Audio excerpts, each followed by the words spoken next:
Hello विद्यार्थियों, मैं अमन sir एक बार फिर से अपने इस नई वीडियो के साथ आप लोगों का अपने YouTube channel Patel coaching centre में आपका स्वागत करता हूं। देखिए बच्चों, आज मैं आप लोगों को क्लास 12 के फिजिक्स में एक बहुत ही महत्वपूर्ण परिभाषा, ठीक है, जो पेपर बेस बहुत ही महत्वपूर्ण है, ठीक है, बारम्बार ये आती रहती है, ठीक है, और वो परिभाषा है क्यूरी ताप, क्यूरी टेम्परेचर। तो क्यूरी ताप क्या होता है? तो ये कहा जाएगा कि जब लौह चुंबकीय पदार्थों को गर्म किया जाता है तो एक निश्चित ताप पर उनका लौह चुंबकत्व समाप्त हो जाता है। जब लौह चुंबकीय पदार्थों को गर्म किया जाता है तो एक निश्चित ताप पर उनका लौह चुंबकत्व समाप्त हो जाता है और वे अणु चुंबकीय हो जाते हैं।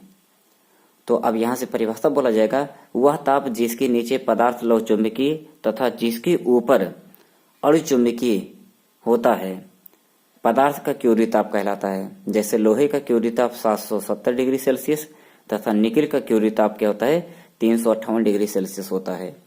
तो क्यूरी ताप की परिभाषा पे बोलेंगे कि जब लौह चुंबकीय पदार्थों को गर्म किया जाता है, जब लौह चुंबकीय पदार्थों को गर्म किया जाता है तो एक निश्चित ताप पर उनका लौह चुंबकत्व समाप्त हो जाता है और वे अणु चुंबकीय हो जाते हैं। तो यहाँ से कहा जाएगा, वह ताप जिसके नीचे पदार्थ लौह चुंबकीय तथा जिसके ऊपर, मतलब वह ताप जिसके नीचे पदार्थ लौह चुंबकीय तथा जिसके ऊपर अणु चुंबकीय होता है पदार्थ का क्यूरी ताप कहलाता है।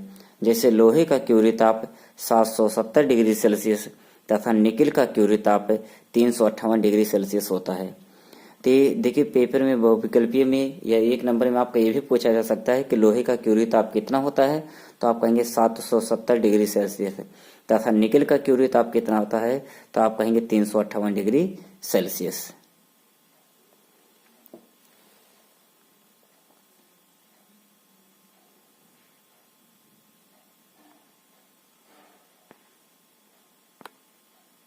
देखिए अगला आपका एक इसी में, ठीक है, लेंज का नियम क्या है?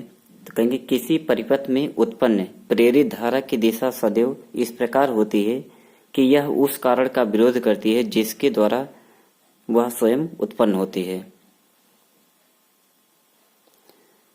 लेंज का नियम क्या है? किसी परिपथ में उत्पन्न प्रेरित धारा की दिशा सदैव इस प्रकार होती है कि यह उस कारण का विरोध करती है जिसके द्वारा वह स्वयं उत्पन्न होती है।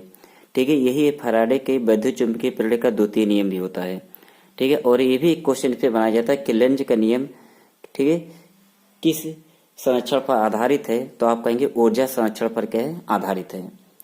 लेंज का नियम क्या है? किसी परिपथ में उत्पन्न प्रेरित धारा की दिशा सदैव इस प्रकार होती है कि यह उस कारण का विरोध करती है जिसके द्वारा वह स्वयं उत्पन्न होती है।